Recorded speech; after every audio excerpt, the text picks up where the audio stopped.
ಸುರಾಸಂಪೂರ್ಣಕಲಶಂ ರುಧಿರಾಪ್ಲುತಮೇವ ಚ ದಧಾನ ಹಸ್ತಪದ್ಮಾಭ್ಯಾಂ ಕೂಷ್ಮಾಂಡ ಶುಭದಾಸ್ತು ಮೇ.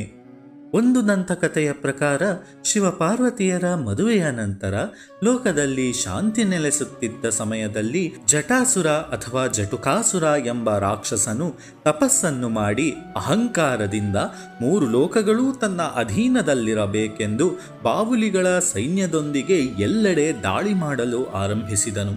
ಆಗ ದೇವಿ ಪಾರ್ವತಿ ಚಂದ್ರಘಂಟಾ ರೂಪದಲ್ಲಿ ಜಟುಕಾಸುರನ ಸಂಹಾರ ಮಾಡಿದಳು.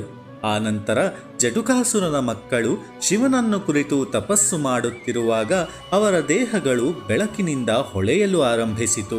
ಅಷ್ಟು ಬೆಳಕು ಎಲ್ಲಿಂದ ಬರುತ್ತಿರಬಹುದೆಂದು ನೋಡಲು ಸೂರ್ಯದೇವನು ಹತ್ತಿರ ಬಂದಾಗ ಶಾಖದಿಂದ ಜಟುಕಾಸುರನ ಮಕ್ಕಳು ಬೂದಿಯಾದರು.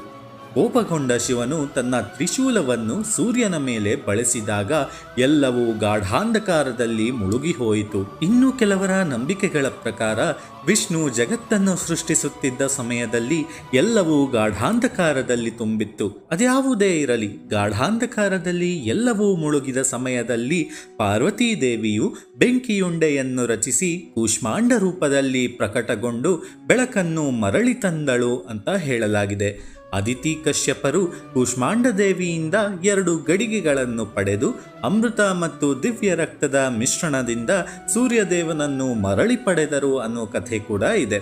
ಗಾಢಾಂಧಕಾರದಲ್ಲಿ ಬೆಳಕನ್ನು ತಂದ ಅನಾಹತ ಚಕ್ರವನ್ನು ನಿಯಂತ್ರಿಸುವ ಕೂಷ್ಮಾಂಡ ದೇವಿಯು ನಮ್ಮೊಳಗಿನ ಅಂಧಕಾರ, ಖಿನ್ನತೆ, ವಿಷಾದವನ್ನು ಹೋಗಲಾಡಿಸಲು ಸಹಾಯ ಮಾಡುತ್ತಾಳೆ.